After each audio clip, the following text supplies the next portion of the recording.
My father could have been a great comedian, but he didn't believe that that was possible for him. And so he made a conservative choice. Instead, he got a safe job as an accountant. And when I was 12 years old, he was let go from that safe job. And our family had to do whatever we could to survive. I learned many great lessons from my father, not the least of which was that you can fail at what you don't want. So you might as well take a chance on doing what you love.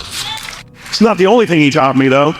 You know, I watched the effect of my father's love and humor and how it altered the world around me. And I thought, that's something to do. That's something worth my time. It wasn't long before I started acting up. You know, people would come over to the house and they'd be greeted by a 7-year-old throwing himself down a large flight of stairs. They would say, "What happened?" And I would say, "I don't know. Let's check the replay." I'd go back to the top of the stairs and come back down in slow motion.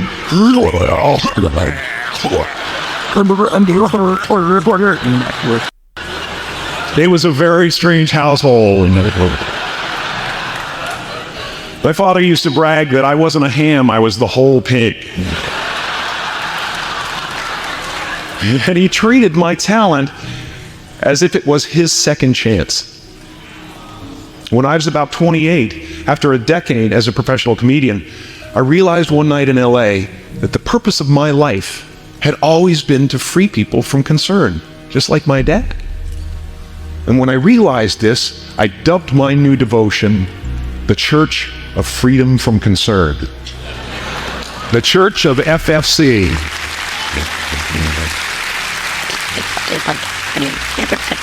And I dedicated myself to that ministry. What's yours? How will you serve the world?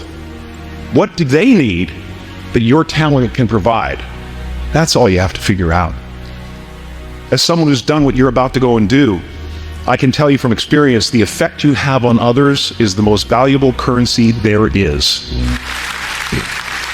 Because everything you gain in life will rot and fall apart, and all that will be left of you is what was in your heart. My choosing to free people from concern got me to the top of a mountain. Look where I am. Look what I get to do. Everywhere I go. I'm going to get emotional because when I tap into this, it really is extraordinary to me. I did something that made people present their best selves to me wherever I go. I've often said that I wished people could realize all their dreams and wealth and fame, and so that they could see that it's not where you're going to find your sense of completion. Like many of you, I was concerned about going out into the world and doing something bigger than myself, until someone smarter than myself made me realize that there is nothing bigger than myself. Because life doesn't happen to you, it happens for you. How do I know this? I don't, but I'm making sound, and that's the important thing. That's what I'm here to do. Sometimes I think that's the only thing that's important, really, you know? It's just letting each other know we're here. Reminding each other that we're part of a larger self.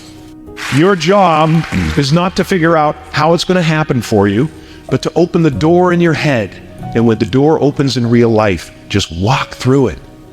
And don't worry if you miss your cue, because there's always doors opening. They keep opening. And when I say life doesn't happen to you, it happens for you, I really don't know if that's true. I'm just making a conscious choice to perceive challenges as something beneficial so that I can deal with them in the most productive way. You'll come up with your own style. That's part of the fun. Oh, and why not take a chance on faith as well? Not religion, but faith. Not hope, but faith. I don't believe in hope. Hope is a beggar. Hope walks through the fire and faith leaps over it. I used to believe that who I was ended at the edge of my skin, that I had been given this little vehicle called a body from which to experience creation.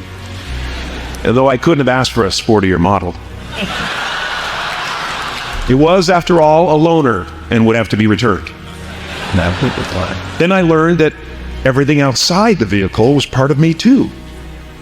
And now I drive a convertible. Yeah, man. Top down, wind in my hair. Woo! I am elated and truly excited to be present and fully connected to you at this important moment in your journey. I hope you're ready to open the roof and take it all in. You are the vanguard of knowledge and consciousness, a new wave in a vast ocean of possibilities. On the other side of that door, there's a world starving for new ideas, new leadership. I've been out there for 30 years. She's a wildcat. She'll rub up against your leg and purr until you pick her up and start petting her, and then out of nowhere she'll swat you in the face. It can be rough out there, but that's okay, because there's soft serve ice cream with sprinkles.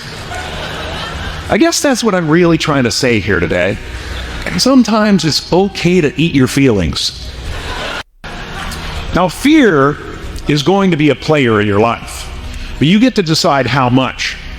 You can spend your whole life imagining ghosts, worrying about the pathway to the future, but all there will ever be is what's happening here, and the decisions we make in this moment, which are based in either love or fear.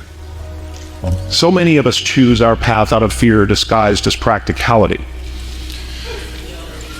What we really want seems impossibly out of reach and ridiculous to expect, so we never dare to ask the universe for it. I'm saying I'm the proof that you can ask the universe for it. Please. I am at the top of the mountain, and I was the only one I hadn't freed was myself. And that's when my search for identity deepened. I wondered who I'd be without my fame. Who would I be if I said things that people didn't want to hear? Yeah. Or if I defied their expectations of me? And that peace that we're after lies somewhere beyond personality, beyond the perception of others, beyond invention and disguise, even beyond effort itself. You can join the game, fight the wars, play with form all you want, but to find real peace, you have to let the armor go. Your need for acceptance can make you invisible in this world. Don't let anything stand in the way of the light that shines through this form. Risk being seen in all of your glory. My soul is not contained within the limits of my body. My body is contained within the limitlessness of my soul. Now I'm always at the beginning. I have a reset button, and I ride that button constantly. Once that button is functioning in your life, there's no story that the mind could create that will be as compelling. The imagination is always manufacturing scenarios, both good and bad, and the ego tries to keep you trapped in the multiplex of the mind.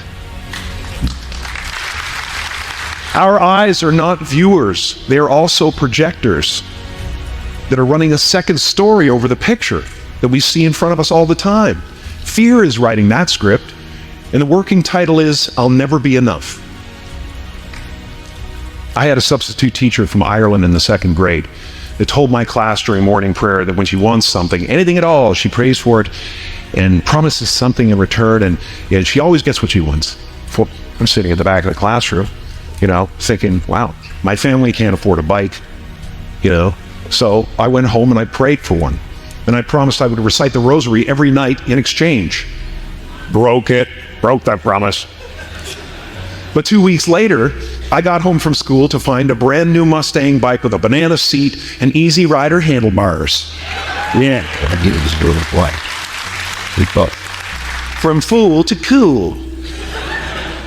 My family informed me that I had won the bike in a raffle that a friend of mine had entered my name in without my knowledge whatsoever.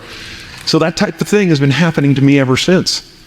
And as far as I can tell, it's just about letting the universe know what you want and working toward it while letting go of how it comes to pass. No matter what you gain, ego will not let you rest. It will tell you that you cannot stop until you've left an indelible mark on the earth, until you've achieved immortality. How tricky is this ego that it would tempt us with the promise of something we already possess? Relax and dream up a good life.